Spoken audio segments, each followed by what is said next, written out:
Welcome to I dream. నేను Udayasri. Present మనతో పాటు స్టూడియోలో relationship coach and emotional intelligence expert Ganesh Mandaadi గారు ఉన్నారు. మాట్లాడదాం. Hello sir. హలో అండి.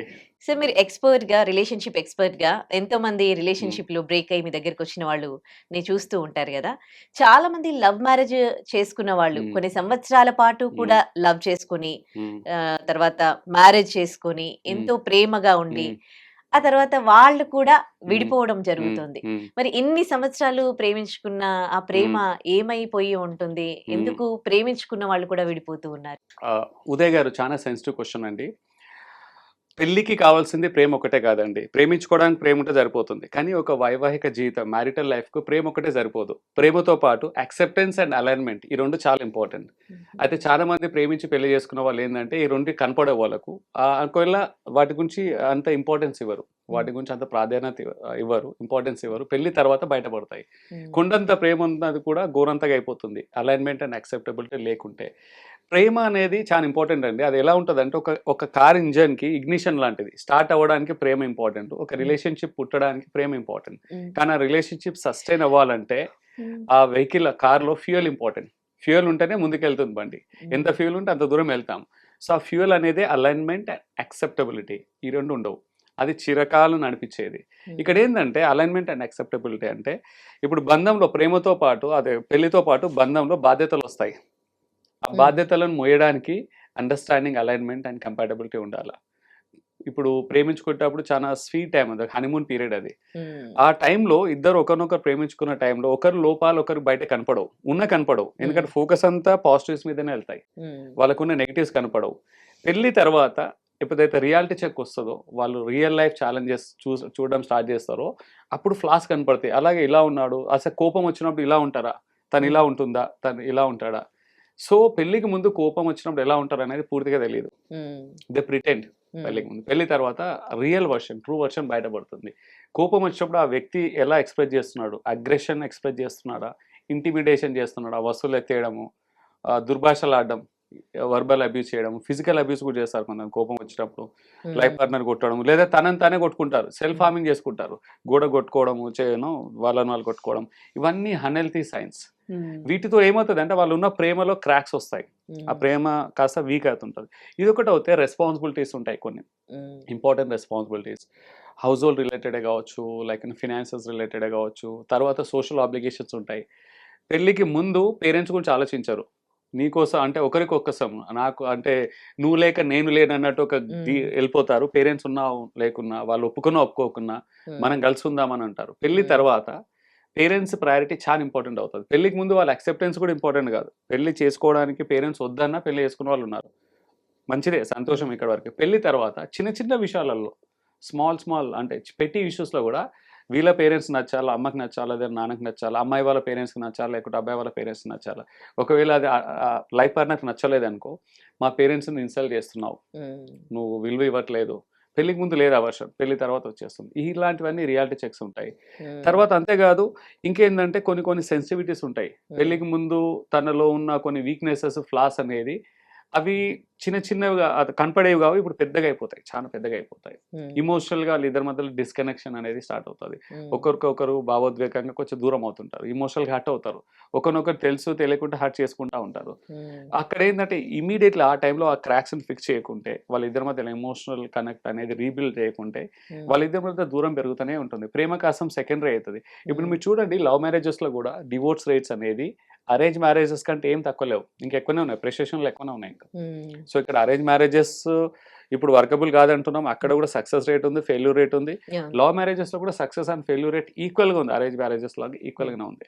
ఎందుకంటే ఇక్కడ లవ్ మ్యారేజెస్‌లో వాళ్ళకి ఎక్స్‌ట్రా లెవెల్ ఆఫ్ కంపాటబిలిటీ కావాలా. హ్మ్. ఎందుకంటే ఒక్కొక్కసారి inter caste, inter faith and socio economic స్టేటస్‌లో బ్యాలెన్స్ లేకుండా అవుతాయి. హ్మ్. ఇప్పుడు ఇక్కడ ఏందంటే అరేంజ్ మ్యారేజెస్‌లో ఈ కంపాటబిలిటీ బాగా చూస్తారు. ఈడు జోడు, జాతకాలు, ఆస్తి అంతస్తులు, హ్మ్. కాస్ట్‌లు, ఈక్వేషన్స్ అన్నీ చూసినప్పుడు తెలియకుండా చాలా ప్రాబ్లమ్స్‌కి సొల్యూషన్ దొరుకుతుంది. అంటే హ్మ్. వాళ్ళు ఎక్స్‌పోజ్ గారు.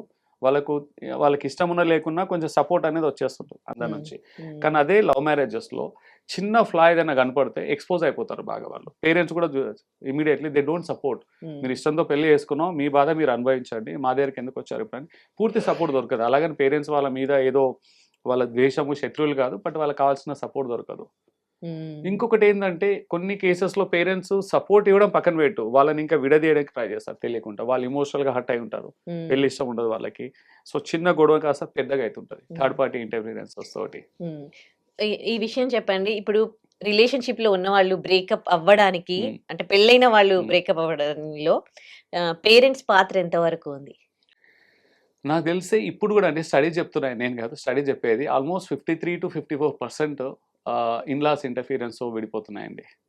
45% ఏమో ఇమోషనల్ కనెక్షన్ లేక భావోద్వేగంగా వాళ్ళ ఇద్దరి మధ్యలో కనెక్షన్ లేకుండా విడిపోతున్నాయి. బట్ థర్డ్ పార్టీ ఇన్ఫ్లుయెన్స్, పర్టికులర్గా పేరెంట్స్, అమ్మాయి పేరెంట్స్ కావచ్చు, అబ్బాయి పేరెంట్స్ కావచ్చు, జోక్యం తోటి అంటే అతిగా ఇన్వాల్వ్ అయ్యి. ఇప్పుడు పేరెంట్స్ ఇన్వాల్వ్మెంట్ ఉండాలి, ఒక లిమిట్స్లో ఉండాలి, హెల్తీ లిమిట్స్లో ఉండాలి. అవసరం ఉన్నప్పుడు హెల్ప్ చేయాలి, అవసరం ఉన్నా లేకున్నా ప్రతి దాంట్లో జోక్యం చేసుకోవడం, అతిగా ఇన్వాల్వ్ అయినందుకు ఏమవుతుందంటే వాళ్ళ ఇద్దరి మధ్యలో గ్యాప్స్ పెరుగుతాయి బాగా. ఇక్కడ ఏమవుతుందంటే ఇప్పుడు అమ్మాయికి వాళ్ళ అత్తయ్య మీద, కోడల మీద కొంచెం కంపాటబిలిటీ ఇష్యూస్ వస్తాయి. ఎందుకంటే ఇప్పుడు అత్తయ్య కూడా తన కొడుకు ఇప్పటివరకు నేను చెప్పినట్టు నాకు నచ్చినట్టు ఉండేవాడు, ఇప్పుడు నా దగ్గర నాకు యాక్సెస్ లేదు, ఫ్రీడమ్ లేదు, ఇన్సెక్యూరిటీ ఫీలింగ్ వెళ్ళిపోతుంది. తర్వాత తన కొడుకుని ఎలా చూసుకోవాలా, ఎలాంటి ఫుడ్ పెట్టాలా, లైఫ్ స్టైల్ ఎలా ఉండాలని ఎక్స్పెక్టేషన్స్ కోడల మీద తెలుసో తెలియక పరోక్షంగా రుద్దడము, కంపాషన్లు స్టార్ట్ అవ్వడము. ఈవెన్ అబ్బాయి కూడా వాళ్ళ అమ్మని వాళ్ళ భార్యని ఇద్దరిని పోల్చడం, పరోక్షంగా పోలుస్తాడు ఒక్కొక్కసారి, ఒకసారికి డైరెక్ట్ కూడా పోల్చడం స్టార్ట్ అవుతుంది ఒక స్టేజ్ దాటాక. ఇవన్నీ కంపాటబిలిటీస్ వచ్చినప్పుడు అక్కడ ఏమవుతుందంటే ఇద్దరు ఒకరినొకరు డిఫెండ్ చేయడం పక్కన పెట్టేసి, భార్య భర్తలు ఒకరు డిఫెండ్ చేయడం, అర్థం చేసుకోవడం పక్కన పెట్టి వాళ్ళ పేరెంట్స్ని డిఫెండ్ చేయడం, వాళ్ళ పాయింట్ ఆఫ్ వ్యూలో వాళ్ళ బిలీఫ్స్కి వ్యాలిడేషన్ చేసేసరికి ఇంకా వీళ్ళ మధ్యలో దూరం పెరగడము, కాన్ఫ్లిక్ట్స్ ఇంకా నెక్స్ట్ లెవెల్కి వెళ్ళడము. తర్వాత ఇంకేంటంటే అజంప్షన్స్ కూడా తోడు చేసుకుంటాయి దాంట్లో. అంటే అది ఉన్న విషయం ఒకటి, వాళ్ళు అనుకున్నది ఒకటి, పెద్దగా అయిపోతుంటాయి బాగా. కమ్యూనికేషన్ గ్యాప్ వచ్చేసి ఇప్పుడు పేరెంట్స్ కూడా ఏదో ఊహించుకుంటారు వాళ్ళు బాగాలేనప్పుడు. ఆ ఊహించుకున్నది అబ్బాయికి అమ్మాయికి రుద్దేస్తారు, వాళ్ళు కూడా బ్రెయిన్ వాష్ అయిపోయి వాళ్ళ మీద. ఇలాంటివి చాలా ఉన్నాయండి రిలేషన్షిప్ కాన్ఫ్లిక్ట్స్ అండి. 70% are assumptions and illusions, not the facts.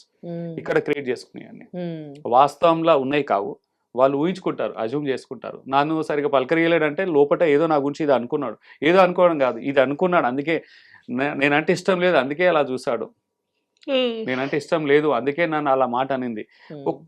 అంటే ఒక యాక్షన్కి, ఒక సంఘటన, చిన్న ఈవెంట్కి ఎన్నో ఊహించుకుంటారు వాళ్ళు, ప్రతి దాన్ని రియల్గా చేసేసుకుంటారు వాళ్ళు. సో ఇక్కడ అజంప్షన్స్ అండ్ ఇల్యూషన్స్ అనేది ఊహించుకుంటారు బాగా, అందుకే ఈ మధ్యలో గ్యాప్స్ పెరుగుతాయి. సో ఇక్కడ ఇంకోటి ఏమవుతుందంటే ఒకటి గుర్తుపెట్టుకోవాలి, పేరెంట్స్కి బాగాలేనప్పుడు, ఇప్పుడు కోడలికి వాళ్ళ పేరెంట్స్ వాళ్ళ అత్తయ్య మామకు పడలేదు అనుకో, ఇప్పుడు వాళ్ళ అమ్మాయి వాళ్ళ పేరెంట్స్ కూడా ఇన్వాల్వ్ అవుతారు, ఎందుకంటే వాళ్ళు కూడా జంప్ అవుతారు. ఇప్పుడు ఏమవుతుందంటే వీళ్ళిద్దరు పక్కకి వెళ్తారు, వీళ్ళిద్దరికి కాన్ఫ్లిక్ట్స్ వస్తాయి, వాళ్ళ పేరెంట్స్కి వీళ్ళ పేరెంట్స్కి. ఇప్పుడు వీళ్ళిద్దరి మధ్యలో ఉన్న గ్రడ్జెస్ కావచ్చు, కాన్ఫ్లిక్ట్స్ ఏమన్నా రీజన్స్ ఉన్నాయి, వాళ్ళ కొడుకు రూపంలోనో వాళ్ళ కూతురు రూపంలోనో ఇద్దరి మధ్యలో వాళ్ళ ద్వారా మళ్ళీ అది కొంచెం ఇంకా నెక్స్ట్ లెవెల్కి వెళ్ళిపోతుంటాయి. సో అందుకే హెల్తీ బౌండరీస్ అండి, హెల్తీ అంటే ఒక పరిమితి, హెల్తీ లిమిట్స్ అనేది చాలా ఇంపార్టెంట్. పేరెంట్స్ని ఎంతవరకు ఇన్వాల్వ్ చేయాలో అంతవరకే ఇన్వాల్వ్ చేయాలి. పేరెంట్స్కి మంచి రెస్పెక్ట్ ఇవ్వాలి, వాళ్ళని బాగా చూసుకోవాలి, యోగక్షేమాలు, వాళ్ళ ఆరోగ్యం అన్ని ఇంపార్టెంట్. బట్ వాళ్ళ ఇన్వాల్వ్మెంట్ అనేది ఒక లిమిట్ ఉండాలి, మంచిగా హెల్తీ వేగా చెప్పాలి. ఇప్పుడు మీరు పెళ్లి చేసుకున్న మా సమస్య లేదో మేము పోరాడతాం, మాది మేము చూసుకుంటాము, మీకు ఏం కావాలో చెప్పండి, మేము మంచిగా చూసుకుంటాం. వాళ్ళకి ఇచ్చే గౌరవం, రెస్పెక్ట్ ఇచ్చి వాళ్ళకి కావాల్సిన మెటీరియలిస్టిక్ కావాల్సినవి చూడాలి, అంతే తప్ప వాళ్ళ ఇన్వాల్వ్మెంట్ ఎక్కువ ఇవ్వకూడదు. ఎందుకంటే వాళ్ళకున్న బిలీఫ్స్, నమ్మకాలు, వాల్యూస్ అనేది కొంచెం ఇప్పుడున్న లైఫ్ స్టైల్కి, ఇప్పుడున్న మోడర్న్ జనరేషన్కి కనెక్ట్ అవ్వలేవు. ఎందుకంటే వాళ్ళ ఏంటి అవుట్డేటెడ్ అనట్లేదు, ఇప్పుడు వీళ్ళు కూడా అవుట్డేటెడ్ అవుతారు. ప్రతి జనరేషన్ నెక్స్ట్ జనరేషన్ వచ్చేసరికి అవుట్డేట్ అవుతారు. ఇప్పుడు 20-30 సంవత్సరాల కింద చేసినా ఇప్పుడు చేస్తుంటే అవ్వదు. ఇప్పుడు అన్ని మారిపోయాయి కదా, పండుగలు అలా చేయట్లేదు, రిచువల్స్ అలాగే లేవు, బట్టలు అలా వేసుకోవట్లేదు, ఫుడ్ స్టైల్ మారింది, అన్ని మారినాయి. అప్పట్లాగా మనం ఇప్పుడు ఇంపోజ్ చేయడానికి రాదు. సో ఈ రియాలిటీని మనం యాక్సెప్ట్ చేసి పేరెంట్స్ని వాళ్ళ లిమిట్స్లో వాళ్ళని ఉంచితే, ఇక్కడ ఏంటంటే భార్య కానీ భర్త కానీ వాళ్ళు ఏంటంటే దే షుడ్ నాట్ ప్లే ఏంటంటే పార్షాలిటీ ఉండకూడదు. ఇప్పుడు అమ్మాయి వాళ్ళ పేరెంట్స్ వైపు కావచ్చు, అబ్బాయి వాళ్ళ పేరెంట్స్ వైపు కాకుండా ఇద్దరిని బ్యాలెన్స్ చేస్తూ హెల్తీ బౌండరీస్లో ముందుకెళ్తే బాగుంటుంది. అండ్ హెల్తీ కమ్యూనికేషన్ కూడా అండి. ఓకే, ఇప్పుడు రిలేషన్షిప్లో ఉన్నన్ని రోజులు ఒకలాంటి స్ట్రగ్లింగ్స్, వీళ్ళకి ఒకలాంటి మిస్అండర్స్టాండింగ్స్, రిలేషన్షిప్ బ్రేక్ అయిపోయాక, డైవర్స్ తీసుకున్నాక వాళ్ళు చాలా మంది మీ దగ్గరకు వస్తూ ఉంటారు కదా, వాళ్ళు మెంటల్లీ, ఎమోషనల్లీ, సొసైటీలో కావచ్చు, ఫ్యామిలీలో కావచ్చు, ఎలాంటి ప్రాబ్లమ్స్తో సఫర్ అవ్వడం మీరు చూస్తున్నారు? ఎక్కువ వరకు అండి emotional suffering, and mental suffering చాలా ఉంటాయి. మెటీరియల్ సఫరింగ్ తగ్గిపోయిందండి. ఒక అప్పట్లా లేదు. ఇప్పుడు హ్మ్. పొట్ట, బట్ట అలాంటివి ఇవన్నీ ఛాలెంజెస్ లేవు. అందరికీ రిసోర్సెస్ ఉన్నాయి, హ్మ్. వనరులు ఉన్నాయి. ఇద్దరు వర్కింగ్ చేసుకుంటారు. ఇప్పుడు విడిపోయిన వాళ్ళు కూడా ఫినాన్షియల్‌గా ఇండిపెండెంట్‌గా ఉన్న వాళ్ళు ఉన్నారు. వాళ్ళు జాబ్ చేసుకుంటారు. లేకుంటే హ్మ్. వాళ్ళకి వాళ్ళ పేరెంట్స్ చూసుకోవడం మల్టిపుల్ ఆప్షన్స్ ఉన్నాయి. ఒకప్పటితో పోలిస్తే. డిపెండెన్సీ లేదు. వాళ్ళు మెయిన్ సఫరింగ్ అంతా ఎమోషనల్‌గా అండ్ మెంటల్‌గా బాగా సఫర్ అవుతున్నారు. హ్మ్. నన్ను మోసం చేశారు. నేను మోసపోయాను. నాకు అన్యాయం జరిగింది అని హ్మ్. ఒక విక్టిమ్‌హుడ్‌లో జీవిస్తారండి. హ్మ్. విక్టిమ్‌హుడ్ అని ఎందుకు అంటున్నా అంటే నేను, ఇప్పుడు స్టడీస్ ఏం చెప్తున్నాయి రీసెంట్ స్టడీసు, విడిపోయిన జంటల్లో ఇప్పుడు 100 డివోర్సెస్ అవుతాయి. అందులో 80% divorces can be avoidable. Prevent చేయొచ్చు వాటిని. హ్మ్. అలైన్‌మెంట్ అండ్ కంపాటబిలిటీ ఉంటే. 80%. 80% వరకు మనం వాటిని అవాయిడ్ చేయొచ్చు. 20% అనివార్య కారణాలు ఇంక తప్పవు. అది హ్మ్. ఎక్స్‌ట్రీమ్ టాక్సిజం అనొచ్చు, హ్మ్. నార్సిజం అనొచ్చు, లేకుంటే because of multiple other reasons. Non negotiable, non acceptable reasons పోయినాయి. మిగతావైతే యాక్సెప్టబుల్ రీజన్స్ అండి. వర్కబిలిటీ ఉంటుంది వాటిలో. హ్మ్. అయినా విడిపోతున్నారు. అయినా విడిపోతున్నారంటే ప్రాబ్లమ్ వీళ్ళలో గూడా ఉంది. విడిపోయిన వాళ్ళలో గూడా ఉంది. ఇప్పుడు ఎవరైతే బాధపడుతున్నారో, నేను సఫర్ అవుతున్నాను అని బాధపడుతున్నారో, నేను మోసపోయాను, నాకే జరిగింది, తీరని హ్మ్. అన్యాయం జరిగింది, లోటు హ్మ్. జరిగిందని, sorry this is very sensitive. హ్మ్. 2 వైపులా ఉంటుందండి. హ్మ్. ఎవరైతే విక్టిమ్‌గా భావిస్తున్నారో వాళ్ళ తప్పులు గూడా ఉన్నాయి. కొన్ని వాళ్ళ ఫ్లాస్ కూడా ఉన్నాయి. హ్మ్. వాళ్ళ రోల్ కరెక్ట్ ఉంటే గూడా కొంచెం బ్రేకప్ అనేది ఆగేది. ఎదుటి వాళ్ళు గూడా చేంజ్ అవ్వాలి. ఇద్దరి ఎఫర్ట్స్ ఉంది. అది ఒకటి కాదు. ఇద్దరి ఎఫర్ట్స్ ఉంది. సో, ఇక్కడ నార్మల్‌గా చూస్తే విడిపోయినాక ఇద్దరు సఫర్ అవుతారు. ఒకరు గాదు. కొన్ని కేసెస్‌లో మాత్రమే ఒకరే సఫర్ అవుతారు. హ్మ్. అంటే వాళ్ళకి రియలైజేషన్ ఉండదు. హ్మ్. బట్ మాక్సిమం 2 వైపులా సఫర్ అవుతారు. సో, ఇక్కడేందంటే ఒక బంధం విడిపోయినప్పుడు బాధతో కూర్చుంటే first of all my sympathy goes to them. హ్మ్. విడిపోవడం అనేది ఒక బాధాకరమే. కానీ ఎందుకు విడిపోయారని తెలుసుకోకుంటే, హ్మ్. సెల్ఫ్ రిఫ్లెక్షన్ ఆత్మ పరిశీలన చేసుకోకుంటే, లైఫ్‌లో ఎక్కువ రోజులు సఫర్ అవుతూ అక్కడే ఉంటాము. లేదా నెక్స్ట్ రిలేషన్‌షిప్ మళ్ళీ వేరే బంధంలోకెళ్ళినా గాని ఆ బ్యాగేజ్‌ని మళ్ళీ మోస్తారు. Hmm. Next relationship will become more worst than previous relationship. ఎందుకంటే ముందైన బావ బ్యాగేజ్ అయితే మోస్తారో, ఆ ఎక్స్‌పెక్టేషన్స్ ఇన్‌స్టంట్‌గా వాళ్ళు ఎక్స్‌పెక్ట్ చేస్తారు. చిన్న తప్పును గూడా హ్మ్. కొత్తగొచ్చిన జీవిత భాగస్వామి భార్య గావచ్చు, భర్త గావచ్చు. చిన్న తప్పు గూడా ఓవర్ రియాక్షన్ అగ్రెసివ్‌గా రియాక్ట్ అవుతారు. ఆ రియాక్షన్ అనేది కొత్త భాగస్వామి మీద ఉన్నది గాదు. పాత జీవిత భాగస్వామి లైఫ్ పార్ట్నర్ మీద ఉన్న ఎమోషనల్ బ్యాగేజ్‌ని కాస్త ఇక్కడ వామిట్ చేస్తారు. ఎత్తేస్తుంటారు. హ్మ్. ఎందుకంటే తెలియకుండానే వాళ్ళు మోస్తారు. నాకు ఇంతకుముందు ఇలా అయింది. ఇప్పుడు గూడా ఇలాగే హ్మ్. అవుతది. హ్మ్. అప్పుడు ఇలా ఉండే ఇలా ఉంటుంది. అవన్నీ బ్యాగేజ్ అన్‌రిజాల్వ్డ్ ఎమోషనల్ కాన్‌ఫ్లిక్ట్స్ అంటారు హ్మ్. సైకాలజీలో. అన్‌రిజాల్వ్డ్ అవి దించుకొని ఎమోషన్ బ్యాగేజ్ ఏదైతే ఉంటదో అది ఎవరి మీద ఒకరి మీద ఎయ్యాలి. బై డిఫాల్ట్‌గా మళ్ళీ లైఫ్ పార్ట్నరే అయితారండి. ఇంకెవరు గారు. హ్మ్. మళ్ళా కంపేర్ రెండో గూడా రిలేషన్‌షిప్ జేసుకుంటారు గదా! First, second. కంపేర్ రె చేసుకుంటారు. చిన్న హ్మ్. పోలిక కనిపించినా, ఆ! చిన్న పోలిక ఫస్ట్ ఆ! లైఫ్ పార్ట్నర్‌లా కనిపించినా, అప్పుడేందంటే ఆ లైఫ్ పార్ట్నర్ మీద తీయాల్సిన ఆక్రోషం, కోపాన్ని కొత్త లైఫ్ పార్ట్నర్ మీద తీసుకుంటారు. హ్మ్. సో, ఇక్కడేమవుతదంటే రెండో రిలేషన్‌షిప్ గూడా మళ్ళా రప్చర్ అవ్వడానికి, విడిపోవడానికి లేదా సఫర్ అవ్వడానికి ఆస్కారం చాలా ఉంటది. స్కోప్ ఎక్కువుంటుంది. సో, అందుకే రిలేషన్‌షిప్ బ్రేకప్ ఆల్రెడీ అయిన వాళ్ళు హ్మ్. సెల్ఫ్ రిఫ్లెక్షన్ చేసుకొని, మీకున్న ఎమోషనల్ బ్యాగేజ్ దించుకొని, you become a deserving life partner. Hmm. అంటే మీరు ఇక్కడున్నప్పుడు నెక్స్ట్ వెర్షన్‌కి ఎదగాల. హ్మ్. కొత్త రిలేషన్‌షిప్‌లో ఫ్రెష్‌నెస్ తోటి నీ బాధ్యతలని, నీ ఫ్లాస్‌ని, నీ ఇంప్రూవ్‌మెంట్స్‌ని మీరు కరెక్ట్ చేసుకొని, ఎమోషనల్‌గా రెగ్యులేట్ అయ్యి, పాస్ట్ ఎమోషనల్ బ్యాగేజ్‌ని దించుకొని, హ్మ్. ఓకే. ఒక ఫ్రెష్ మైండ్‌తో ఎళ్ళాలి. ఎలాంటి బ్యాగేజ్ లేకుండా. హ్మ్. ఒక పాజిటివ్ అవుట్‌లుక్‌తో ఎళ్ళాలి. ఒక డిజర్వింగ్ క్యాండిడేట్, ఒక వాల్యుబుల్ వుమెన్‌గా, వాల్యుబుల్ మెన్‌గా, హ్మ్. వాల్యుబుల్ బ్రైడ్ అండ్ గ్రూమ్‌గా ముందుకెళ్ళాలి. హ్మ్. ఇదొకటండి.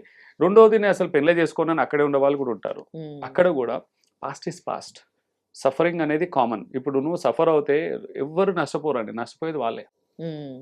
ఇప్పుడు అన్నం తినను. ఒకరి మీద కోపంతో నేను ఉపవాసం ఉంటానని అన్నం తిననంటే సఫర్ అయ్యేది ఎవరండి ఫస్ట్? వాళ్ళే. ఫస్ట్ మనమే. ఆ! లేదా దగ్గర వాళ్ళ అమ్మ, నాన్న, ఆ! ఆత్మీయులు ఎవరుంటే వాళ్ళు సఫర్ అవుతారు. వాళ్ళు హ్మ్. సఫర్ అయ్యేది కొంతమే ఉంటది. వాళ్ళు కూడా ఒక స్టేజ్ వచ్చాక వదిలేస్తారు. నీ హ్మ్. కర్మ, నీ ఇష్టం అని వదిలేస్తారు. వాళ్ళు కూడా మోయలేరు గదా! మన హ్మ్. పెయిన్ ఇప్పుడు దెబ్బ తాకింది. నా పెయిన్ నేనే భరించాల. హ్మ్. నాకెంత ప్రేమించే అమ్మ ఉన్నా, భార్య ఉన్నా ఎవరు ఎవరి బా హ్మ్. ఎవరి బాధ వాళ్ళు కంప్లీట్‌గా మోయలేరు. అవును. సానుభూతి, సింపతి, ఎంపతి చూపిస్తారు తప్ప మనమే మోయాల్సిందది. సో, హ్మ్. ఇక్కడేంటంటే సఫరింగ్ అనేది మనదే. ఇలాంటి సఫరింగ్‌కైనా రెస్పాన్సిబిలిటీ అనేది మనం తీసుకోవాలి. అప్పుడే రిలేషన్‌షిప్ స్ట్రాంగ్‌గా ఉంటుంది. రెండోది స్టడీస్ ఏం చెప్తున్నాయంటే రీసెంట్‌గా లైఫ్ పార్ట్నర్స్ పైన ఒకరి మీద ఒకరికి ఎక్స్‌పెక్టేషన్స్ ఎక్కువుంటాయండి బాగా. అందులో అన్నిటికంటే మోస్ట్ ఇంపార్టెంట్ ఏందంటే ఎమోషనల్ సపోర్ట్ అండ్ హ్యాపీనెస్‌కి కారణము, రెస్పాన్సిబిలిటీ వాళ్ళ లైఫ్ పార్ట్నర్‌ని జేస్తారు. హ్మ్. This is the biggest blunder. హ్మ్. 70-30 రూల్ అండి. Life is about 70-30 rule. 70% of happiness గావచ్చు, 70% ఆఫ్ అవర్ సక్సెస్ గావచ్చు, ఎవ్రీథింగ్ డిపెండ్స్ ఆన్ అస్. మనమే బాధ్యులం. నా సంతోషానికి నేనే బాధ్యుని. ఎమోషనల్ ఎంప్టీనెస్ ఏదైనా ఉంది, ఎమోషనల్ ఫుల్ఫిల్మెంట్ కావాలంటే నాది నేనే క్రియేట్ చేసుకోవాలి. నేను లైఫ్ పార్ట్నర్ మీద వెళ్ళేసి నేను హ్యాపీగా ఉండడానికి మొత్తం 100% నువ్వే కారణం, నేను హ్యాపీగా లేకుంటే నిన్నే బ్లేమ్ చేస్తానంటే దట్స్ అ ఫూలిష్నెస్ అండి. రియాలిటీ చెప్పాలంటే. కానీ తెలియకుండా అందరం వాళ్ళ కండిషనింగ్ అయిపోయాము. ఒక బంధంలో దిగాక భార్య భర్త మీద 100% ఎమోషనల్గా డిపెండ్ అయి ఉండడం, భర్త భార్య మీద ఎమోషనల్గా డిపెండ్ అయి ఉండడం, ఒకరి హ్యాపీనెస్ ఒకరిని బాధలు చేయడం అనేది ఇట్స్ సంథింగ్ సైకలాజికల్గా ఇట్ ఈస్ అన్ ఇల్యూషన్ అండి. డెల్యూషన్లో ఉన్నట్టు అది. సో మనది మనం రెస్పాన్సిబిలిటీ తీసుకోవాలి. మా హ్యాపీనెస్ ఇప్పుడు ఇంకొక ఎగ్జాంపుల్ ఇస్తాను సింపుల్గా. ఒక ఏకాంతంలో కూర్చొని ఇప్పుడు నేను నా పీస్ ఆఫ్ మైండ్ నేను స్టేబుల్గా, ఇమోషనల్గా స్టేబుల్గా, క్లియర్గా లేనంటే ఏకాంతంలో ఓకే, నేను బంధంలోకి వెళ్ళా కూడా హ్యాపీగా ఉండలేనండి. నేను పీస్ ఆఫ్ మైండ్తో ఉండలేను. పెళ్ళికి ముందు కూడా పెళ్ళికి ముందు కూడా if I'm not having a peace at my own self, పెళ్లి తర్వాత how can you expect from your life partner? చాలా మందికి తెలియదు అది. నేను పెళ్లికి ముందు చాలా సంతోషంగా ఉన్నాను అనుకుంటారు. లేరు. They are grown up children. పెళ్లికి ముందు ఎలా ఉన్నారు అలాగే ఉంటారు. పెళ్లి తర్వాత దే ఎక్స్పెక్ట్. ఇప్పుడు ఏంటంటే వాళ్ళ పెయిన్ని వాళ్ళ లైఫ్ పార్ట్నర్ మీదకి ట్రాన్స్ఫర్ చేసేస్తారు. వాళ్ళకున్న పెయిన్ కావచ్చు, ఎంప్టీనెస్ని, బాధ్యతని, బాధ్యులని లైఫ్ పార్ట్నర్ చేస్తారు. దిస్ ఇస్ హార్డ్ రియాలిటీ అండి. ఇది తెలుసుకున్నప్పుడు చాలా వరకు ఎక్స్పెక్టేషన్ స్టెబిలైజ్ అవుతాయి. అండ్ రెస్పాన్సిబిలిటీ, అలైన్మెంట్, అకౌంటబిలిటీ అన్ని కూడా బ్యాలెన్స్ అవుతాయి బాగా. ఇందాక మనం అనుకున్నట్లు అసలు ఒక రిలేషన్‌షిప్ లోకి వెళ్ళడానికి, పెళ్లి చేసుకోవడానికి ఇష్టపడట్లేదు. సింగిల్‌గా ఉండడానికే ఇష్టపడుతూ ఉన్నారు. అంటే ఇలాంటి వాళ్ళకి మీరేం చెప్పదలుచుకున్నారు? సింగిల్‌గా వాళ్ళు రేపు లైఫ్ అంతా లీడ్ చేయగలరా? లేకపోతే 30, 40 వచ్చినాక వాళ్ళు రియలైజ్ అయినా గాని ఆ టైంకి వాళ్ళకి ఒక పార్ట్నర్ దొరకాలంటే ఇబ్బందే గదా! సో ఇట్లా ఆలోచించడం కరెక్టే అంటారా? ఇక్కడ పెళ్లి చేసుకోవడం, చేసుకోకపోవడం వాళ్ళ personal choice. Absolutely personal choice. కానీ ఈ మధ్య కాలంలో పెళ్ళిళ్ళు వద్దనే వాళ్ళు పెరిగిపోయారు. పర్టికులర్గా ఇండియాలో ఇప్పుడు యూత్లో అర్బన్ అంటే మెట్రో సిటీస్ ఏవైతే ఉన్నాయో, మెట్రో సిటీస్లో 45% ఆఫ్ యూత్ అండి సర్వేలు చెప్తున్నాయి. అబ్బాయిలు అమ్మాయిలు 45% వాళ్ళు మేము పెళ్లి చేసుకోము, మాకు ఇప్పుడే వద్దు పెళ్ళిళ్ళు అంటున్నారు. లేదా ఒక 5 years minimum 5 to 8 years postpone చేస్తున్నారు. మేము చూస్తాం తర్వాత మెల్లిగానే చేసి. 45% అంటే ఆల్మోస్ట్ క్లోజ్ టు 50%. వీటికి రీజన్స్ చాలా ఉన్నాయండి. ఆ రీజన్స్ మాట్లాడుకుందాం. పెళ్లి చేసుకోకుంటే నష్టము అవన్నీ తర్వాత, కానీ ఎందుకు పెళ్లి చేసుకోవట్లేదన్న రీజన్స్ చాలా ఇంపార్టెంట్. ఫస్ట్ థింగ్ ఏంటంటే వాళ్ళకి ఏంటంటే నాకు పర్ఫెక్ట్ లైఫ్ పార్ట్నర్ దొరకాలి అని దొరకరేమో అని ఒక రీజన్ తోటి పోస్ట్పోన్ చేస్తున్నారు. ఇన్సెక్యూర్గా అంటే వాళ్ళు చూస్తున్నారు కదా ఇంట్లో పేరెంటింగ్లో అమ్మ నాన్న గొడవ పడుతుంటారు. మనం చూస్తాం సినిమాల్లో కానీ, సోషల్ మీడియాలో కానీ, న్యూస్ పేపర్లో కానీ, కంప్లీట్ ఎక్కడ చూస్తున్న న్యూస్లో ఇప్పుడు ఏంటంటే హ్యాపీ కపుల్స్ ఎక్కడ లేరు, అన్ని గొడవలే ఉన్నాయి.